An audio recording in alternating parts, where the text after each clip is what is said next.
અને અત્યાર સુધી તમે ભૂતિયા મતદારો જોયા હશે, જે મતદારો હોય જ નહીં, એમના કાર્ડ બની જતા હોય, એવો વોટ આપી દેતા હોય એવું જોયું હશે.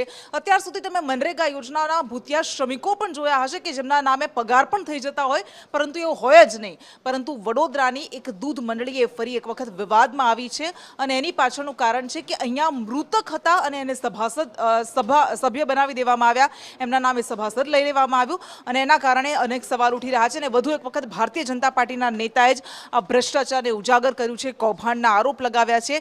કારણ કે અહીંયા મૃતકોને ખોટી રીતે સભાસદ બનાવી દેવામાં આવ્યા હતા અને કૌભાંડ આચરવામાં આવ્યું હતું. ધારાસભ્ય કેતન ઇનામદારે સમગ્ર કૌભાંડમાં તપાસ કરવાની માંગ કરી છે. જો કે આ પહેલી વખત નથી, વડોદરાની આ પહેલા પણ ડેરીઓમાં કૌભાંડોના આરોપ લાગતા રહે છે અને એમાં ખોટી રીતે ભરતી કરાયાના આરોપ લાગતા રહે છે. પરંતુ આ વખતે વડોદરાની મેરકુવા દૂધ મંડળી છે કે જેમાં જે લોકો હયાત છે જ નહીં, એમને સભાસદ બનાવી દેવામાં આવ્યા હતા અને મોટું લાખો રૂપિયાનું કૌભાંડ આચરવામાં આવ્યું છે. કેતન ઇનામદારે માંગ કરી છે કે આ મુદ્દે તટસ્થ તપાસ થવી જોઈએ અને જે પણ જવાબદાર છે એમની સામે કડકમાં કડક કાર્યવાહી થવી જોઈએ. એક જ મંડળીમાં લાખો રૂપિયાનું કૌભાંડ કરી દેવામાં આવ્યું છે. વડોદરા અને છોટાઉદેપુરની આ મંડળીઓ છે, એમાં મોટા પાયે કૌભાંડ આચરાયું હોવાની આશંકા છે. એમએલએ કેતન ઇનામદારે આ મામલે બરોડા ડેરીના એમડીને પત્ર પણ લખ્યો છે.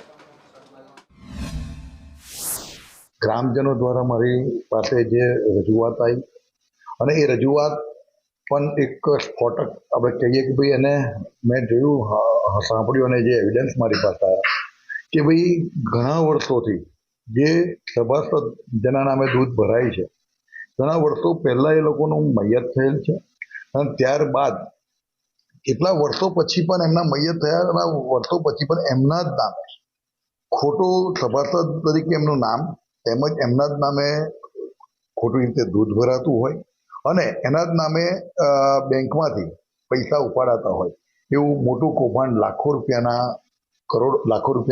કૌભાંડ બહાર આવ્યું છે. મેં આજે બરોડા ડેરીના એમડીને, બરોડા ડેરીના ચેરમેનને, અમારા જિલ્લા રજિસ્ટ્રારને, કલેક્ટરશ્રીને, બધાની પાસે એક માગણી કરી, ડીએસપી અમારા જિલ્લાના એસપીને પણ, કે ભાઈ આની તપાસ કરો